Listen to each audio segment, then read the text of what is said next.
मैं आप सबको थैंक यू बोलती हूँ कि मतलब माधवी जी को, नेहा जी को, जिन्होंने हमें इनवाइट किया और हमें एक प्लेटफॉर्म दिया स्पेशल अचीवर्स नाम का, जहाँ पर हम अपनी बात रख सकते हैं। ठीक है, ये अच्छी बात है कि उन्होंने इनिशिएटिव लिया है और अभी वो सिर्फ हेल्थ कंसर्न्स को लेकर ही वर्क कर रहे हैं। लेकिन जैसा कि हम लोगों ने सबने रखा अपनी बात को अनएम्प्लॉयमेंट को लेकर, जो कि एक बहुत बड़ा इशू है हम डिसेबल्ड लोगों के लिए। ठीक है, not depending upon our disability but depending upon our ability we should get something, isn't it? ऐसा होना चाहिए कि नहीं होना चाहिए? बिल्कुल होना चाहिए।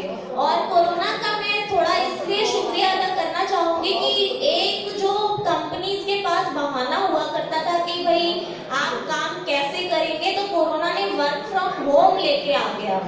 ठीक है, अब अगर टेक्नोलॉजी कंपनी की एडवांस नहीं है तो वो कंपनी की गलती है, हम लोगों की गलती नहीं है। हमारे पास एबिलिटी है, वी कैन वर्क। ठीक है, अब कंपनी की डिसेबिलिटी सबके सामने आएगी, इजंट इट? है कि नहीं है?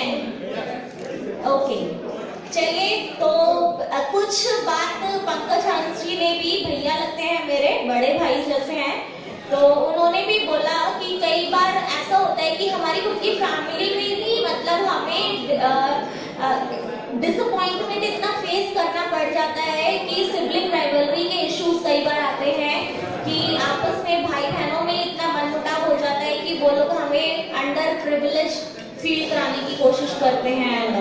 तो ऐसा जनरली होता है और सभी के साथ होता है। तो चलिए एक गजल सुनाना चाहूंगी जिससे मुझे लगता है कि आप सब भी इत्तेफाक रखते होंगे कि हम लोगों की जिंदगी कैसी होती है, और हम अगर उस चीज से ऊपर उठते हैं तो हम क्या सोच के ऊपर उठते हैं, क्या फीलिंग अपने मन में रख सकते हैं हम कि हम ऊपर उठ जाएं उस चीज से। और चाहूंगी कि साथ ही आप लोग भी मेरा साथ दें, साथ में गाएं। पहली एक लाइन मैं गाऊंगी, फिर आप गाइएगा, ठीक है? और तालियां भी होनी चाहिए साथ में। चाक जिगर के सी लेते हैं, गाइए। चाक जिगर के सी लेते हैं, जैसे भी हो जी लेते हैं, जैसे भी हो जी लेते हैं। और अगर हमसे कोई जेलसी फील करता है और वो हमें कुछ बोलता है तो फिर उसको बोलो, आप कहें तो मर जाए हम, आप कहें तो जी लेते हैं, आप कहें तो जी लेते हैं। बस इतना सा इत्तेफाक है जिंदगी का कि चाक जिगर के सी लेते हैं। चलिए, thank you so much everybody.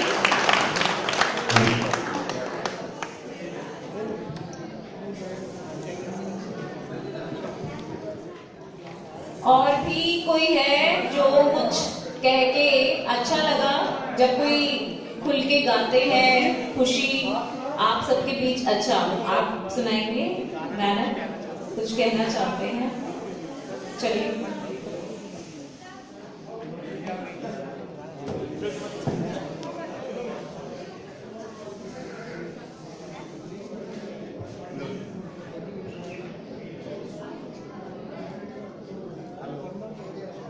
सबसे पहले तो जिन्होंने ये प्रोग्राम कराया है, सबसे पहले मैं उनका शुक्रिया अदा करना चाहता हूँ। हमारे सभी भाई बहनों को जिन्होंने यहाँ तक पहुँचाया है, उनका शुक्रिया अदा करना चाहता हूँ। मैं भूपेंद्र हूँ, मैं अनन्या सर्जिकल नाम से फर्म चलाता हूँ। कुछ एक दो बातें सबके मोटिवेशन के लिए कहना चाहता हूँ। मेरी इंजरी का लेवल C3 है, तो C3 लेवल होने की वजह से मेरे शोल्डर के अलावा कुछ भी काम नहीं करता है। तो मैं जब हॉस्पिटल से निकला 3 महीने वेंटिलेटर पे रहा, और 3 महीने वेंटिलेटर पे रहने के बाद फिर जब मैं हॉस्पिटल से निकला तो मुझ पे 15 लाख रुपए का उधार था। और मैंने एक अनन्या सर्जिकल के नाम से छोटा सा बिजनेस स्टार्ट करा, और एक मतलब मैंने एक टारगेट लिया कि मुझे किसी भी तरह अपनी सेल को 1 करोड़ तक 1 साल में पहुंचाना है। तो मैंने उस टारगेट को अचीव करा और उस टारगेट को अचीव करने के बाद अपनी सेल को 1 करोड़ तक पहुंचाया। अभी कुछ लोग कहते हैं कि सरकार हमें क्या देगी। मैंने सरकार को हर साल में मिनिमम से मिनिमम 10 लाख रुपए GST आप जैसे भाइयों से ही इकट्ठा करके देता हूँ। आप जैसे भाइयों से ही GST लेके मैं सरकार को इकट्ठा करके देता हूँ। तो ऐसा नहीं है कि अगर मान लीजिए कि कुछ ऐसा नहीं हो पा रहा तो हम उसके लिए कुछ ना करें। मैं अभी यही कहना चाहूँगा कि अभी ऑनलाइन बिजनेस जो है वो बहुत ज़्यादा बढ़ चुका है।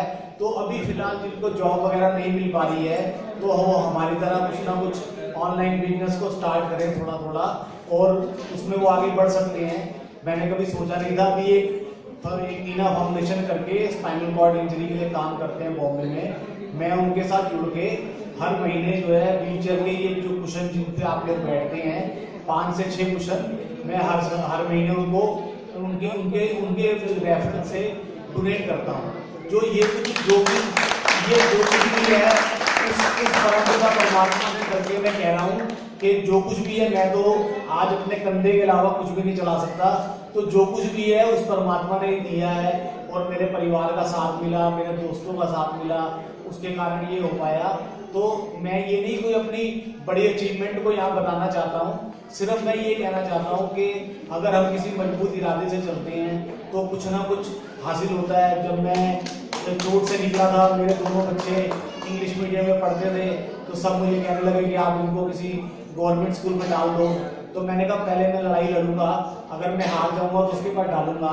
आज मैं इस बात से बहुत खुश हूँ। मेरी बेटी जो है 12th करके उसी बहुत बड़े स्कूल से निकल के गई है। तो मैं अपने सभी डिसेबल भाइयों से ये कहना चाहूँगा कि हम सरकार से तो जो हमारे अधिकार हैं उनको हम रखें ही। हम कोशिश ऐसा भी उल्टा कर सकते हैं कि हम सरकार के लिए क्या कर सकते हैं। अभी फिलहाल लास्ट ईयर मैंने 10 लाख रुपए की रिटर्न करी। तो कोई ऐसा सरकार तो कर ही रही है हमारे लिए। सब लोग जो भी पेंशन लेना चाहते हैं सबको पेंशन मिल जाती है। तो अभी बहुत से ऑप्शन जो ना हम लोगों के लिए खुल चुके हैं।